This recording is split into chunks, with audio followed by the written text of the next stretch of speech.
시대 순으로 보는 구약 성서. 세 가지로 분류를 해봤어요. 두 가지 방식이 있는데요. 하나는 이런 방식으로 역사서 17권, 시가서 5권, 예언서 17권이다. 그래서 창세기부터 느헤미야까지 유대민족의 역사를 쭉 기록한 책들이 있는 거고요. 시가 써있는 시편, 잠언, 전도서, 아가 이런 것들이 있고, 또 선지자들의 써놓은 예언서 같은 것들이 있죠. 가장 유명한 선지자는 이사야, 또 미래 또 전쟁을 얘기한 다니엘, 그리고 이 구약성서는 유대교 기준으로 24권, 그리스도교 기준으로는 39권인데 사실은 같아요. 유대교는 뭐 사무엘 상하를 나누지 않고 여러 관계 상하를 나누지 않는다. 그래서 이제 권수가 좀 작은 거고요. 실제로 내용은 같다. 그리고 성격으로 보면 이렇게 세수는 나눌 수 있어요. 율법서, 그다음에 예언서, 성문서다. 그러니까 율법서는 모세오경 내지는 토라라고 부르죠. 창세기, 출, 이집트기, 레위기, 민수기, 신명기가 있고요. 예언서, 역사서 내지는 선지자들의 예언서, 이사야서, 예레미야서, 에스겔서 이런 것들이 있고요.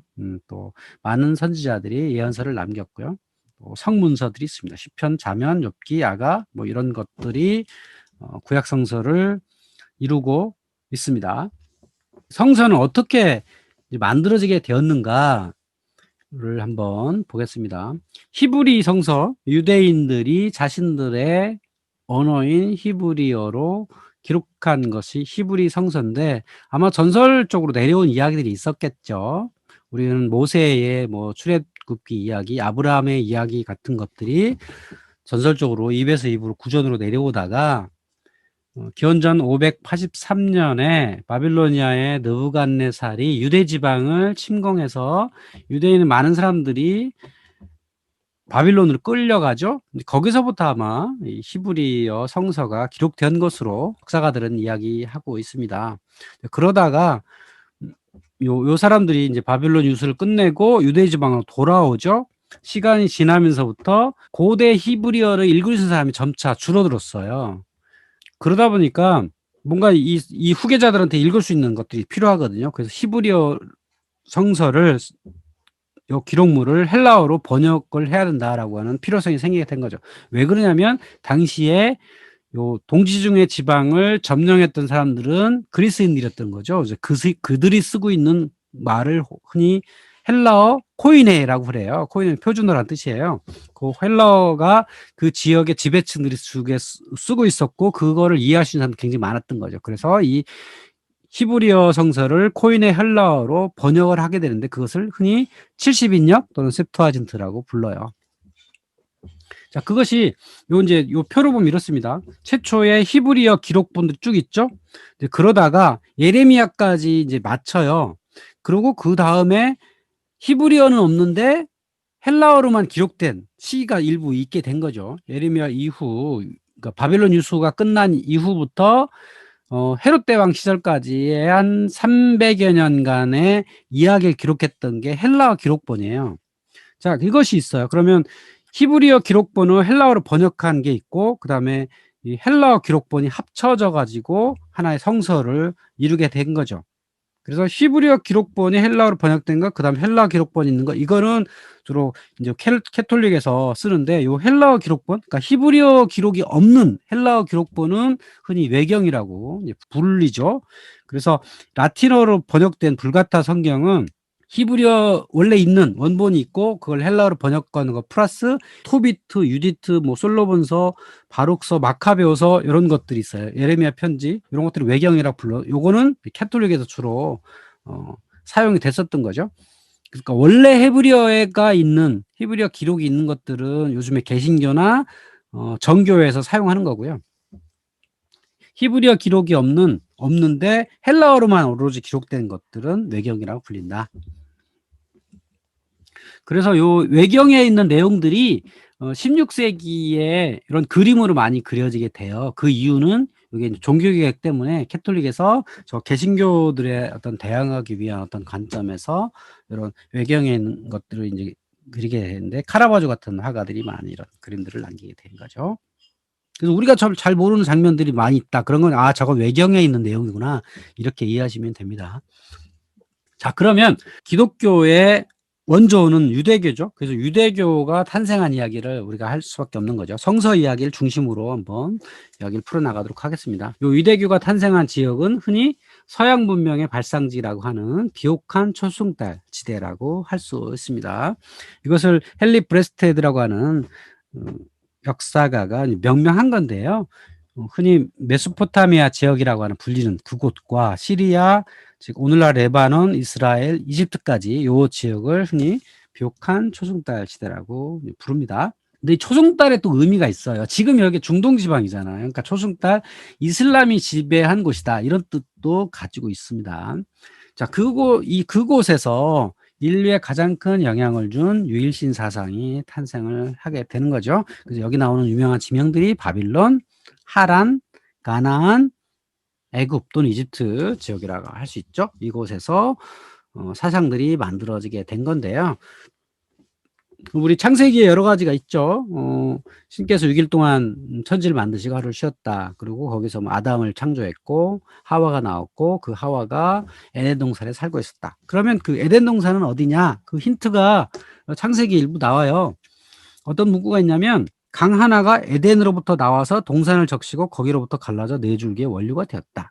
첫째 강은 비손이고 둘째 강은 기온인데 에티오피아 땅을 흘렀다. 셋째 강은 티그리스이고 넷째 강은 유프라테스다. 그러니까 티그리스하고 유프라테스는 지금 실존한 강이잖아요. 근데 기혼과 비손 강은 어딘지 몰라요. 제가 이제 그림을 그려본 거예요. 대충 여기가 아닐까? 에덴 동산이. 왜냐하면 유프라테스와 티그리스가 발원하는 곳이 이 지역이니까. 그러니까 이 지역에 있었던 어느 곳을 모태로 해서 이런 창세기 기록자들이 전설을 가져다가 여기다 담은 게 아닌가 이런 생각이 들고요. 또 노아가 방주를 만들어 가지고 홍수에 대비했고 그다음에 나중에 홍수가 일어난 이후에 그 방주가 머물렀던 산이 아라랏산이라고 부르잖아요. 이 지역에서 가장 높은 산이 아라랏산이에요. 지금 터키에 있는 산인데 아마도 사람들은 이 지역이 가장 높은 산이 저기니까 저기만 빼놓고 다 홍수에 잠겼지 않았겠느냐라고 생각을 한 거죠. 창세기에 그런 얘기들이 나오죠.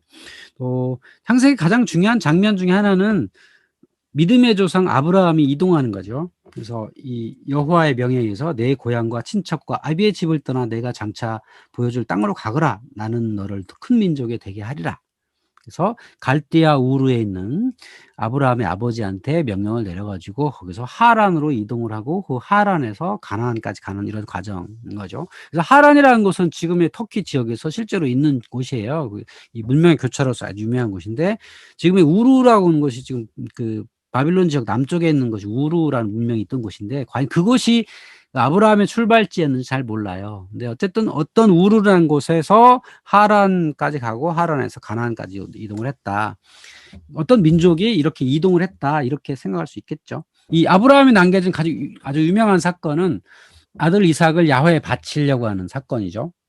그래서 자기 외아들인 이삭을 야훼에게 바치려고 동산에 올라갔는데 야훼가 천사를 보내가지고 전세가 그러면 아들을 보내지 말고 여기 어린 수장을 대신 바쳐라. 그래가지고 그것이 요 그림으로 남겨지게 된 거죠. 요게 피렌체에 가면 이게 동판이 남아 있어요. 천국의 문이라고 하는 것을 장식할 때 기베르티와 브레스키가 경쟁을 해서 나중에 기베르트가 승리를 해서 성 조반니 세례당의 문을 장식하게 했던 그런 것이죠. 근데 이 장면의 의미가 뭐냐면 그 전까지는 인신공연을 했다는 거죠. 어떤 위대한 어떤 신한테 아니면 위대한 조상한테 사람을 대신 제사를 지내는 이런 의미가 있었는데 요 시기부터 사람 대신에 내지는 염소 같은 동물로서 희생 제사를 드렸다라는 의미를 표현할 수가 있겠죠.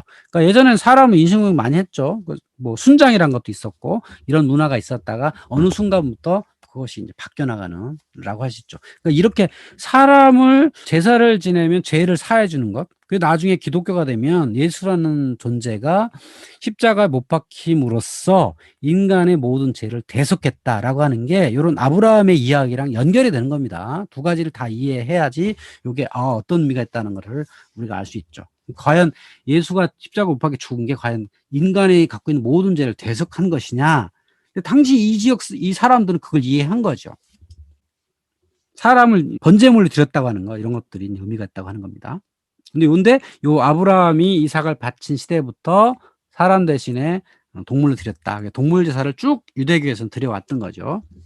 그러다가 이제 야곱의 아들을 이 12명이 있었죠. 그중에 11번째였던 요셉이 이집트로 팔려가는 사건부터 왜 이집트의 유대 민족이 살게 되었는지를 설명해 주는 여러 가지 이야기가 등장을 합니다. 그때 파라오의 꿈을 해석을 하죠. 7년의 풍년이 있을 것이고 7년이 흉년이 있을 것이니까 그거에 대비를 해야 된다라고 파라오한테 얘기했더니 좋다. 그래서 7년의 풍년이 있을 때 곡식들을 계속 사들입니다. 계속 사들여서 창고에 모아놨는데 또 8년째 되니까 결국 흉년이 생겨서 그때 부족한 식량을 모아놨던 창고에서 계속 팔게 됨으로써 파라오가 부자가 되고 지역에 있는 많은 사람들이 이제 이집트로 몰려오게 된 이런 사건. 결국은 그 가나안에 있었던 이스라엘 백성도 애굽에서 살게 된 계기가 되었다라고 하는 겁니다. 그럼 이 7년의 풍년과 7년의 흉년은 어떻게, 왜 이런 이야기 만들 수 있었는가, 나올 수 있었는가라고 생각해 보면 요 나일강이라고 하는 강이 아주 독특한, 지구상에 발견하기 아주 어려운 그런 곳이란 걸 우리가 이해할 필요가 있어요. 자, 그럼 요셉은 풍년과 흉년을 어떻게 예측했을까? 이거 충분히 예측 가능한 겁니다. 왜냐하면 여기 나일이라고 하는 강은 정기적으로 홍수가 일어나요. 여기 그 그림에서 보시면 7월 말쯤 되면 나일강의 홍수가, 그러니까 이 수위가 엄청나게 올라갑니다. 그러니까 나일강은 백나일강과 청나일강 구성되어 있는데 특히 청나일강에 봄에 내리는 홍수가, 지금 에티오피아 지역이에요. 그쪽에서 내리는 홍수가 이제 하루 쭉 내려가서 7월 말쯤 되면 요 삼각지에 도달하는 거죠. 그래서 7월 말부터 10월 말까지 이 홍수가 삼각주를 완전히 덮고 거기에 검은 진흙이 남게 되고, 그리고 그다음에 11월 말쯤 되면 점차 빠져서 그때부터 여기를 갈아엎고 씨를 뿌리면 아주 풍요로운 농사를 지을 수 있었던 거죠. 이집트만이 갖고 있는 아주 위대한 나일강의 모습이었던 거예요. 이런 거를 요셉은 충분히 예측을 가능하니까, 비가 충분히 내려서 홍수가 충분히 많이 나면 풍년이 나는 거고, 비가 적게 와서 에티오피아 지역에 비가 적게 와서 이 홍수가 적게 나면 흉년이 일어난 거거든요. 그런 이야기를 우리가 이제 여기서 발견할 수 있는 거죠. 자, 그래서 요셉은 행정장관으로서 이렇게 하는 과정에 이 가나안 지역에 있었던 자기 친족들을 이제 불러들인 거죠. 그쪽에도 비가 적게 와서 가뭄이 들어서 아주 흉년이 있었을 테니까 많은 유대 민족들이 이집트에 와서 이제 살게 된 거죠. 자, 근데 그 이집트라고 하는 곳은 우리가 인류의 역사 중에 가장 오래된 곳 중에 하나인 거죠. 이집트 문명, 그다음에 메소포타미아 문명이라고 할 수 있는데, 이 두 지역의 역사가 우리는 잘 알 수 있어요. 왜냐하면 이 사람들 기록을 해놨기 때문이죠. 그래서 피라미드가 있었던 기원전 2500년경 있었고, 그다음에 중왕국 시대라고 하는 테베를 수도로 했던 그런 시대가 있었고, 신왕국 시대, 우리가 잘 아는 람세스 2세가 있었던 신왕국 시대, 요 시대가 모세의 출애굽 시대예요. 신왕국 시대. 그리고 그 시대 이후에는 아케메네스 왕조, 성서에는 고레스라고 하는 그 시대, 고레스가 등장했던 아케메네스 왕조가 있던 시대, 그리고 그 이후에는 알렉산드로스가 이쪽을 점령을 해가지고 프톨레마우스 왕조 시대, 이렇게 되죠. 그 다음에 로마 시대, 이렇게 이제 되는데, 그 중간에 있던 신왕국 시대에 모세의 출애굽 사건이 일어나게 된 겁니다. 그러니까 이때는요, 피라미드는 쌓은 일이 없었어요. 물론 왕궁이나 이런 공사는 했겠지만 이미 피라미드라고 하는 문화는 다 이제 끝난 시대고, 그러니까 피라미드를 쌓을 때는 그 노예가 없었다 그래요. 그러니까 이런 워낙 이집트 삼각주에 식량이 많이 나오다 보니까 그 피라미드를 쌓던 인부들한테는 월급을 주고 했다고 하는 거죠. 근데 여기 모세 출애굽 시대로 오면 아마 많은 노예가 있었겠죠. 고대에는 노예가 일반적이니까, 이집트에도 분명히 노예가 있었을 테니까. 근데 이스라엘 민족 전체가 노예는 아니었을 거예요. 일부 사람들이 아마 노예 신분으로 있는 사람도 있었겠죠. 자, 그런 상황에 묘한 일이 발생을 했는데요.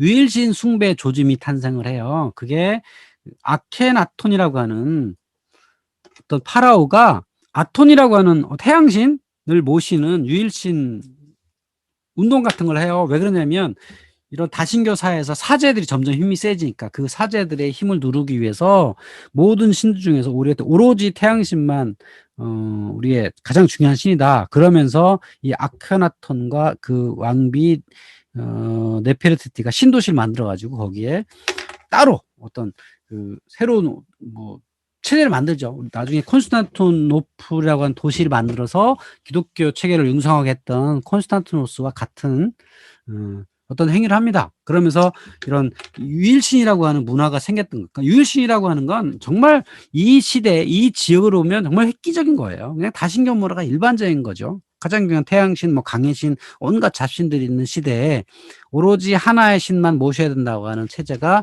이때 어떤 기운이 생긴 거예요.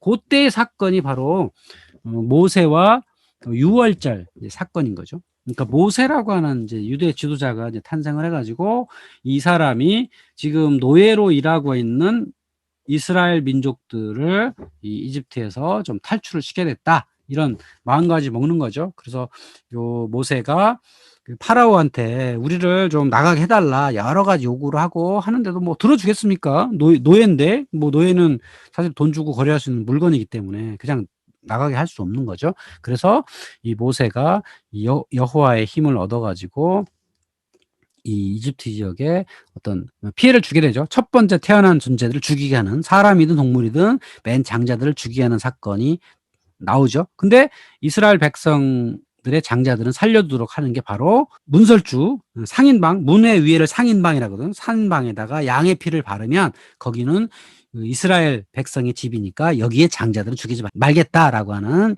야훼의 어떤 명령에 따르게 되는 거죠. 요때 등장한 게 유월절, 패스오버, 넘었다, 문지방을 넘는다, 뭐 이런 뜻에서 이런 유월절이 이때부터 탄생을 합니다.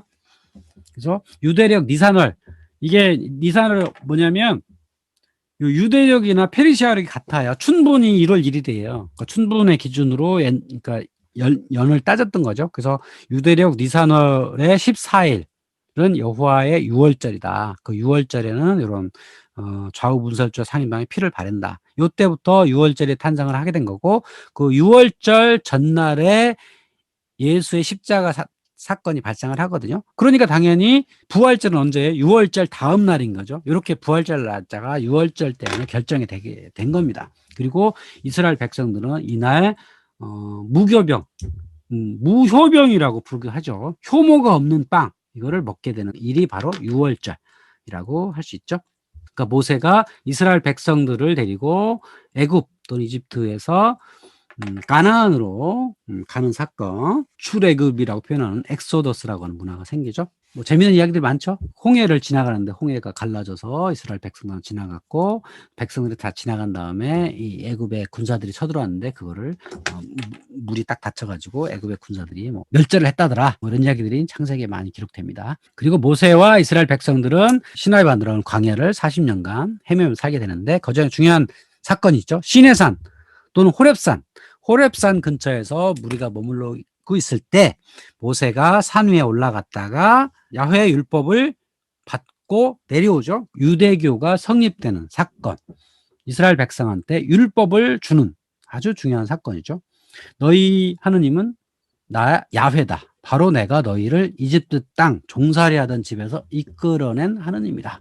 라고 하면서 모세가 계명을 쭉 얘기를 하죠. 여러분 출애굽 읽어보시면 뭐 굉장히 이야기가 많은데 정리하면, 간단한 정리하면 이렇습니다. 10가지의 계명.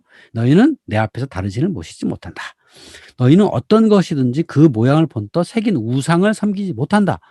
너희는 너희 하나님의 이름 야훼를 함부로 부르지 못한다. 안식일을 기억하여 거룩하게 지켜라. 이 4가지, 이것은 이스라엘 백성과 야훼 간의 관계를 얘기하는 거고, 그 다음에 5번째부터 10번째는 뭐 부모, 이웃, 사회의 어떤 율법을 얘기하는 거겠죠. 자, 그때 우상 숭배하는 민중 있는 거예요. 그러니까 이 민중들은 유일신이라고 하는, 특히 이 야훼라고 하는 존재가 별로 믿음직스럽지 못하죠. 눈에 보이는 것도 아니고. 그러니까 늘 끊임없이 금송아지 같은 거 만들어서 거기 빌려고 하는 그런 태도가 많았던 거죠. 그래서 이 우상숭배에 진노한 여호와에 빌고 내려온 모세는 백성들이 송아지상을 세우고 춤추는 것을 발견하자 돌판을 깬다. 돌판을 깨트린 모세라고 하는 그림도 있는 장면이죠. 야훼와 백성들이 계속 아까 송아지상이든 어떤 그 자연신이든 이런 것들 끊임없이 모시려고 하는 그런 거와의 쟁투가 계속 벌어지죠. 그러니까 이 신을 계속 따르지 않고 신의 절대적 믿음을 주지 않는 이런 민중들에 대해서 계속 그 경고를 하고 때로는 나라를 망하게 하고 이런 일들이 많이 생기죠. 그런데 야훼라는 존재는 참 독특한 게 내 이름을 망령되이 부르지 마라. 그러니까 부르지 못하겠던 거죠. 그러니까 전능한 신. 그러니까 이름을 부르지 못하고 전능한 신이다. 지극히 높으신 하나님이다. 영원한 신이다. 엘로이다. 뭐 이렇게 이제 부르게 했다고 하는 거죠. 그 형상도 만들지 못하고 이름도 부르지 못한 아주 독특한 성격을 가진 존재였다라고 볼 수가 있겠습니다. 자, 모세와 이스라엘 백성들이 이렇게 시나이 산에서 율법을 받고 쭉 여행을 하죠. 그 소돔을 지나서 가나안 근처에 가서 여리고까지 가가지고 모세는 죽죠. 그리고 그 여리고성을 함락시키는 사람은 여호수아, 모세의 후계자였던 여호수아라고 하는 사람이죠. 그래서 이 여호수아가 여리고성을 무너뜨리기 위해서 염탐꾼을 보냈는데 그 라합이라고 하는 여인이 그 염탐꾼을 이제 숨겨주고 뭐 그런 여러 가지 과정을 통해서 여리고성을 무너뜨리게 된 거죠. 근데 이때 제사장 일곱 양각 나팔을 잡고 언약궤 앞에 나갈 것이요 일곱째 날에 그 성을 7번 돌며 그 제사장들은 나팔을 불 것이다. 그리고 결국 7번 돌았더니 그 성이 무너졌더라. 그런 야훼의 힘에 의해서 이런 여리고성을 무너뜨린 사건이 있죠. 그러니까 7나팔이라고 하는 게 뒤에 그림에도 많이 나와요. 혹시 저 최후의 심판에도 보면 미켈란젤로가 7나팔을 분 천사들을 거기다 집어넣거든요. 그래서 이런 심판관이기도 하고 제사장 7명 이런 모습, 그다음에 언약궤 이런 것도 우리 영화에도 많이 등장을 하죠. 레이더스라고 하는 영화에도 이 언약궤를 찾는 사람들 좀 나오고, 그래서 언약궤를 앞세우고 군대가 전진했다고 하는 이런 일들 많이 있습니다. 그리고 여리고성을 함락함으로써 여호수아와 12 부족들은 약속의 땅 가나안으로 입성을 합니다.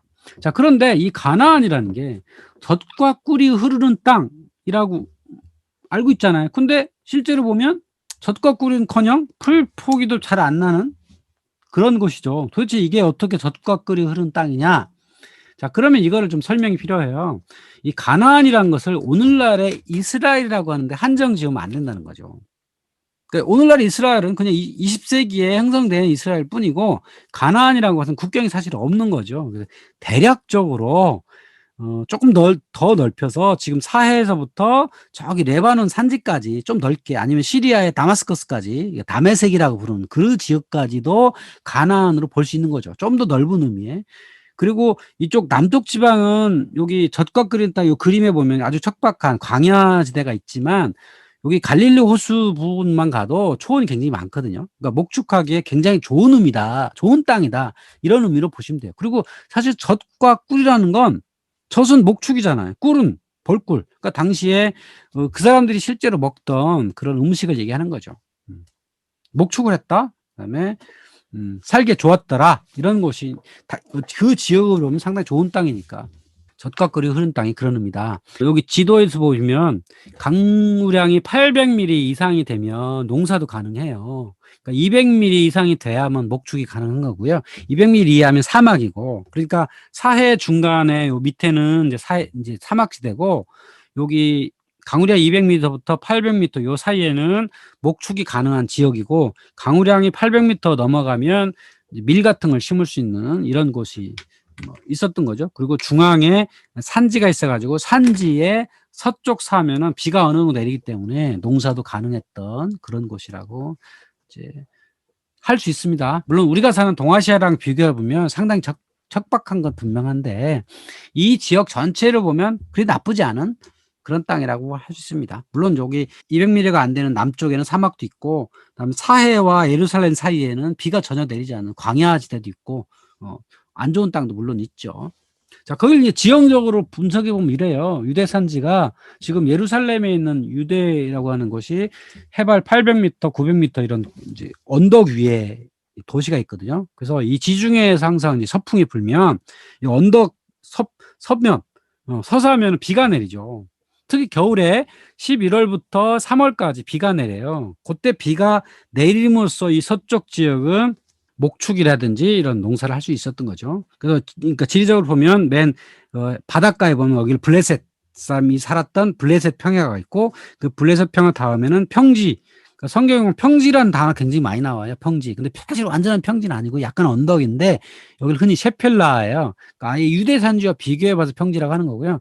요 지역이 블레셋과 유대와의 경계 지점을 셰펠라로 부르는데, 여기 셰펠라 지역이 있고 유대인들이 살았던 유대 산지가 있고, 유대 산지의 오른쪽에는 광야가 있는 거죠. 많은 사람들이 여기서 다윗도 광야에서 숨어 지내기도 했었고, 예수도 40일 동안 광야에서 지내잖아요. 바로 이곳이 광야예요. 이곳은 이런 바람이 내려가다가 서쪽에서 비를 많이 내리고 동쪽으로 가면 여기는 완전 건조한 지대, 비가 거의 내리지 않는 이런 광야 지대가 있고, 광야 동쪽은 완전 사해라고 할 수 있겠죠.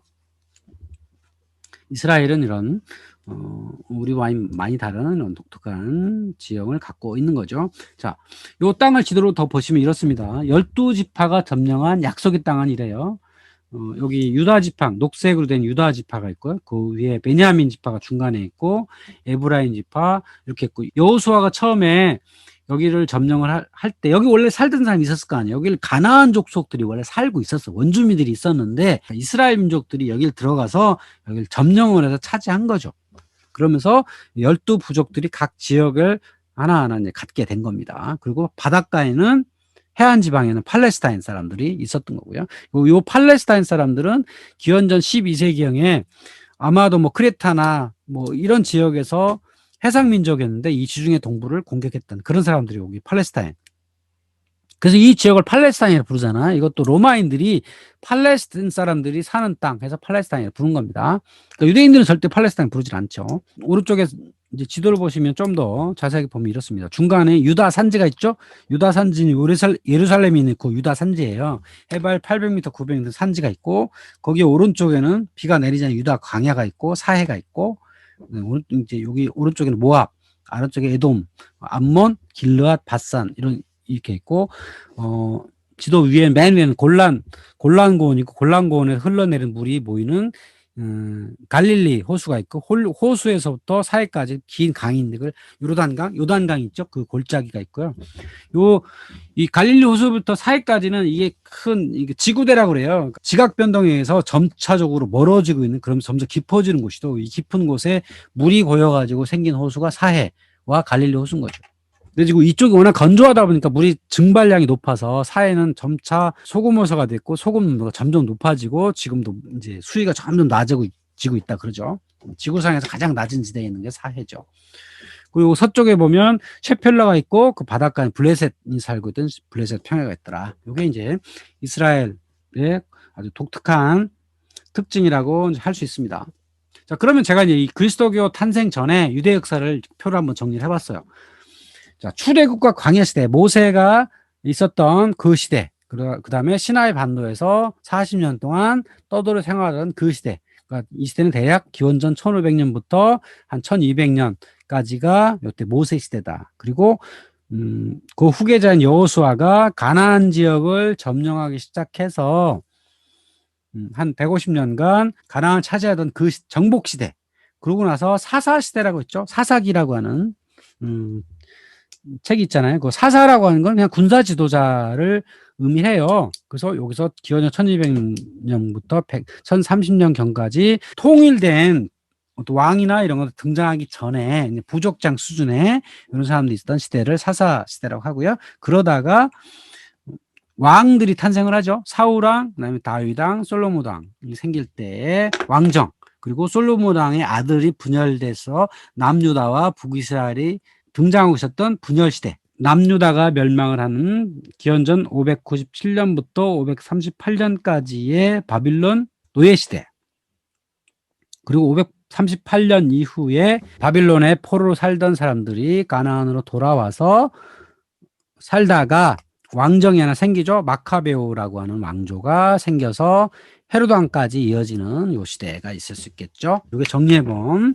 유대 역사라고 할 수 있습니다. 이 왕정이 2번 있었는데, 물론 뒤에 이제 마카베오 왕조에 대해서는 이제 구약 성서에서 말하지 않기 때문에 이건 외경에만 나온 거니까 사람 잘 알려져 있지 않지만, 앞에 있는 다윗과 솔로몬 이야기는 워낙 유명하죠. 최초의 유대 민족의 왕정이 생겼던 그런 곳이죠. 근데 맨 처음 왕으로 등장했던 인물은 사울.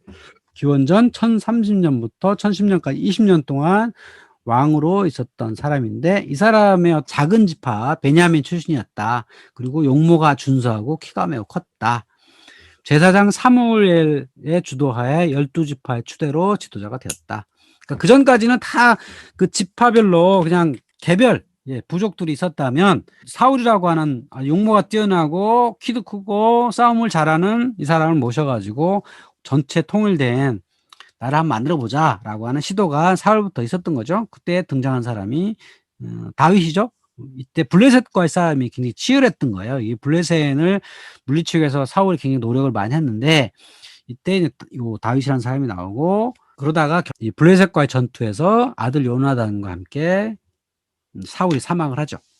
그리고 그 후계자가 된 사람이 다윗입니다. 아마 사울이 죽지 않았다면 사울의 아들이 아마 왕이 되었었겠지만, 다윗이라는 사람이 추대가 돼가지고 위대한 지도자가 됩니다. 그러니까 다윗은 특히 최대 지파였던 유대 출신이다. 이것 굉장히 강점이겠죠. 그리고 골리앗을 물리친 공로가 돼서 사울의 사위가 되죠. 뭐 대략 한 20살 때 골리앗이라고 하는 블레셋 사람을 물리쳐가지고 아마 혁혁한 공로를 세웠겠죠.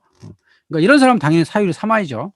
그래서 그러고 나서 뭐 성경에 계속 사울이 이 다윗을 미워해가지고 광야로 보내고 딱 하는데, 뭐 그건 사실인지 모르겠고, 어쨌든 사울이 죽은 이후에 유대 왕으로 추대가 됩니다. 아마 최대 지파 출신이고, 그다음에 전략 능력이 있고 하니까 왕이 될 만하죠. 그래서 993년경에 최초의 이스라엘의 왕정이 생기게 됩니다.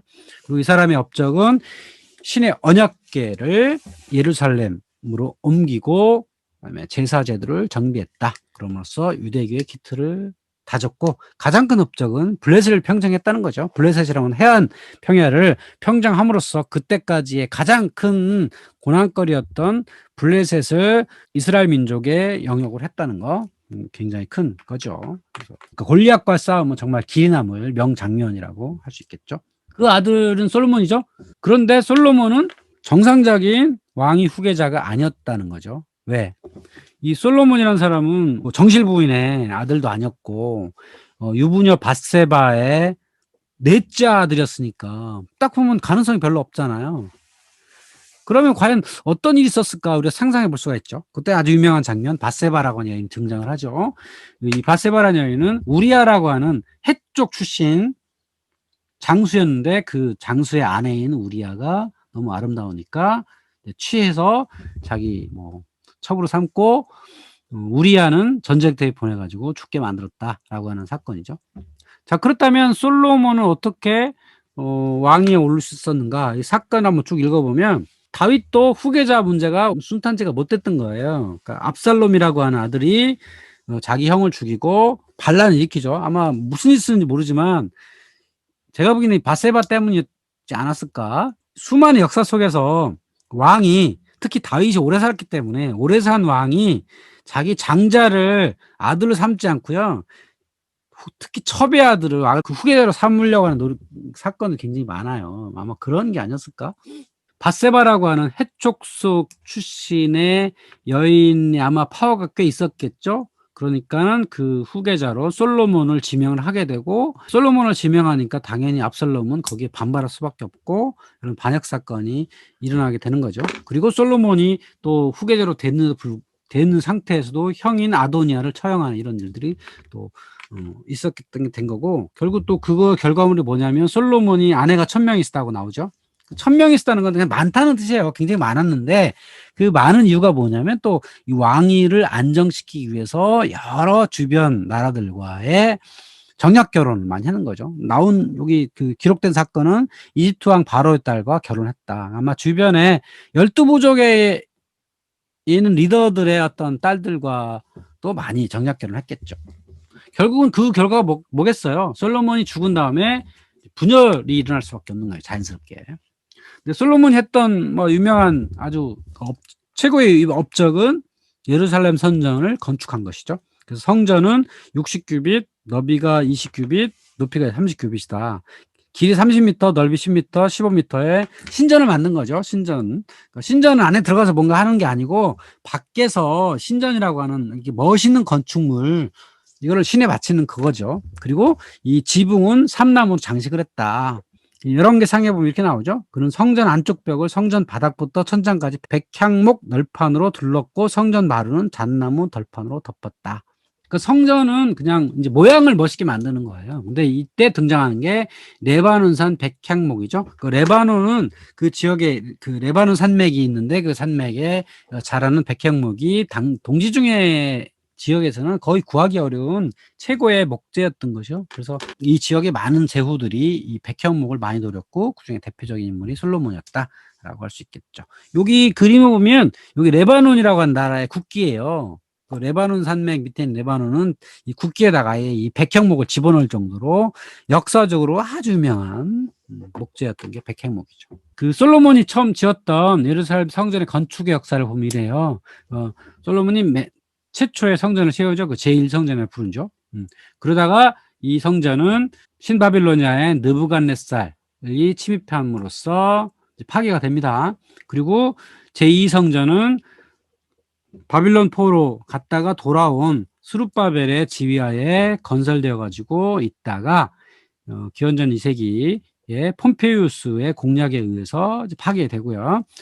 제3성전은 그 이후에 유대왕 헤로드에 의해서 건설되는데 지금 그 제3성전의 흔적이 남아 있습니다. 여기 통곡의 벽이라고 하는 유대인들의 아주 중요한 성지죠. 근데 여기 통곡의 벽에 보면 세 가지 역사적 층위가 나타나는데 맨 밑에 있는 굉장히 거칠게 쌓은 여기가 이제 헤롯 대왕이 이제 쌓았던 그 제3성전의 흔적이죠. 그 위에는 또 뭐 여러 시대에 걸쳐서 이제 쌓게 되는 거고 서쪽 벽 위에는 또 뭐가 있냐면 황금돔 사원이 있어요. 이슬람의 3대 성 중에 하나예요. 그 황금돔 사원은 또 뭐냐면 원래 바위돔 사원이거든요. 그 바위가 또 뭐냐면 앞에 얘기했던 아브라함이 이삭을 야훼에 바쳤던 그런 곳이다라고 전설이 내려오는 그런 이슬람인들이 주장하는 거예요. 그곳이 바위돔이다.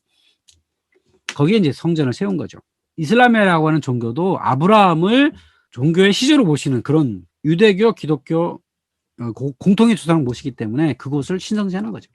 솔로몬의 아들대에 와서 두 왕국으로 분리가 됩니다. 북이스라엘과 남유다로 분리가 되는데 그러니까 이 솔로몬의 어떤 아까 정략 결혼 이런 걸 보면 분리가 어찌 보면 자연스러워요. 북이스라엘의 열 부족과 남유대의 두 부족은 서로 합쳐지기 굉장히 어려운 그런 것였던 거죠. 그러나 다윗과 솔로몬은 나름대로 능력이 있어서 하나를 합쳤는데 결국은 이제 이게 분리가 돼서 북방의 10지파와 남유대의 두 지파로 나뉘게 되는 겁니다. 북쪽에는 예로보암이 왕이 되고 남쪽에는 르호보암이 왕이 되는 두 왕국 시대로 접어듭니다. 비옥한 초승달 지역에는 역사의 변동이 상당히 크죠. 지금의 터키의 아나톨리아 반도에는 히타이트 제국이 있었고 메소포타미아 지역인 아시리아 제국, 또 바빌론 제국이 있었고 이집트에는 예로부터 기원전 2500년 전부터 계속 왕조가 바뀌는 이런 이런 관계가 있었는데 여기 가나안 지방 이곳은 낀 땅이라 불러. 낀 땅. 그러니까 이 메소포타미아 지역의 화려한 문명과 이집트의 문명에 서로 교차하는 늘 치고받고 싸우는 이런 교차로에 있는 낀 땅이기 때문에 역사가 안정될 수가 없는 거죠. 이 비옥한 초승달 지대가 이렇게 역사적으로 변화가 많이 있었습니다. 히타이트가 있었고 바빌로니아 있었고 아시리아가 있었고 신바빌로니아 있었고 아케메네스가 있었는데 이 중에서 이제 중요한 장면이 바빌로니아에 있었던 하무라비 왕, 여기 왼쪽에 그림에 있는 하무라비 왕의 법이 기록된 그런 돌판이죠. 지금의 영국 박물관에 있는 건데, 그리고 아시리아, 이 아시리아가 북이스라엘을 공략했던 그런 나라고, 그다음에 이 신바빌로니아의 왕이었던 네부카드네자르 2세가 페니키아를 정벌하고 남유다까지 정벌했던 느부갓네살이라고 표현하는 이 왕 이름이죠. 그리고 그 이후에 아케메네스 왕조, 페르시아 왕조의 최초의 어떤 제국이었던 아케메네스 왕조가 키루스, 크세르크세스, 다리우스가 이어지는 이 왕조가 유대 민족한테는 굉장히 큰 영향을 준 왕조라고 할 수가 있겠죠? 자, 그럼 메소포타미아 지역의 왕조를 간단하게 보면 이렇습니다. 고 바빌로니아, 신 바빌로니아가 있는데요. 그 바빌론 지역에 중심을 뒀던 이런 왕조를 바빌로니아라고 부르는 거예요. 그러니까 옛날에 쓰던 걸 고 바빌로니아, 새로 가까운 걸 신 바빌로니아라고 부르는데, 기원전 19세기부터 기원전 16세기에 있었던 바빌론 중심의 여기 나라가 고 바빌로니아인데, 이때 함무라비 왕이 있었다. 그리고 신바빌로니아는 네부카드네자르 왕 때 비옥한 초승달지대를 거의 다 점령을 했던 그런 역사를 가진 나라였다라고 볼 수 있죠. 고 바빌로니아하고 신바빌론 사이에 있었던 나라가 아시리아죠. 여기 영국박물에 가면 여기 아시리아 라마수라고 하는 존재가 있어요. 다리가 5개 달린 이런 존재인데, 반인, 반마, 그다음에 날개 달린 거죠. 그리스 신화에 보면 페가수스라고 하는 동물들인데 거의 뭐 비슷하죠. 그러니까 이 지역에 이런 설화들이 많이 있었던 거죠. 그러니까 아시리아 제국은 아수르, 그다음에 지금 니네베 이런 곳을 중심으로 했던, 그러니까 메소포타미아 지역의 일종의 북쪽에 중심을 뒀던 나라가 아시리아고, 남쪽에 중심을 뒀던 나라가 수메르 내지는 바빌로니아였던 거죠. 요 아시리아가 요 북이스라엘에 쳐들어와 가지고 북이스라엘 망하게 했던 그런 곳이죠. 제가 이제 분열 왕국 시대의 역사를 연도표로 이렇게 쭉 그려봤어요. 아주 복잡하지만 굉장히 의미 있는 겁니다. 자, 다윗, 솔로몬부터 해가지고 바빌론 유수, 규환까지를 표로 그려본 거예요. 그래서 솔로몬 시대에 와서 그 솔로몬이 죽은 다음에 북방 이스라엘과 남방 유다로 나눠지고 여로보암과 르호보암 나눠지죠. 그래서 이 북이스라엘에는 여기 까만 엘리야, 엘리사, 요나, 미약, 호세아는 여기 선지자고, 아합, 여로보암 이사는 왕이에요. 물론 왕이 여기 이제 19명의 왕이 등장을 하는데, 이 왕은 별로 이렇게 성서에서는 높이 보지 않는, 야훼를 잘 따르지 않은 이런 왕들이라고 이렇게 부르죠. 그래서 잘 기록하지 않는. 결국은 이 야훼를 잘 따르지 않아서 아스루에 멸망을 했다, 이렇게 하고, 그 시대의 유다에는 여러 선지자들이 이렇게 등장을 하죠. 스미야, 이사랴, 하하시엘, 나움, 이사야, 많은 선지자가 있고 밑에 왕들이 쭉 있습니다. 여기에 여러 명의 왕이 있는데 이 여러 명의 왕 중에서도 또 괜찮은 왕이 있고 그렇지 않은 왕이 있다. 이렇게 이제 설명을 쭉 하고 있죠. 그러다가 이 신바빌로니아의 느부갓네살 2세에 의해서 남유다도 멸망을 하게 되고, 거기에 특히 많은 사람들이 이제 잡혀가죠. 잡혀가서 바빌론에 가서 노역을 하는 한 60년간의 노역 생활을 하다가 나중에 고레스와 그다음에 다리오라고 하는 사람에 의해서 귀환을 하게 됩니다. 그럼으로써 이 가나안 지방의 역사를 계속 이어지는 라고 볼 수 있죠. 이 가나안 유대 지방은 낀 땅이다. 그 낀 땅에 때문에 여러 가지 사건이 있었는데 그중 유명한 어떤 이름이 남긴 사건을 보면 무기또라고 하는 사건이 있어요. 무기또 전쟁. 여기 해변의 길이라고 제가 그려놨잖아요. 해변의 길은 이집트에서부터 저기 메소포타미아 지역으로 가는 어떤 교통로예요. 그 교통로 중간에 무기또라고 하는 곳이 있는데, 그곳에서 이집트의 파라오 투투모 3세가 뭐 승전을 했고 뭐 여러 가지 사건이 있었던 거죠. 그 무기또에서 나온 말이 아마겟돈이에요. 요 무기또의 언덕이라는 뜻인데, 요 이야기를 요한계시록에 나온 거죠. 그래서 이것은 시간의 종말, 그때가 오면 그곳에서 마지막 전투가 일어날 것이다 라고 하는 지상의 왕들과 신이 벌인 최후의 일대 결전, 그것이 아마겟돈이다. 그 무기또의 언덕에서 일어나는 사건이다 라고 표현을 했던 거죠. 무기또.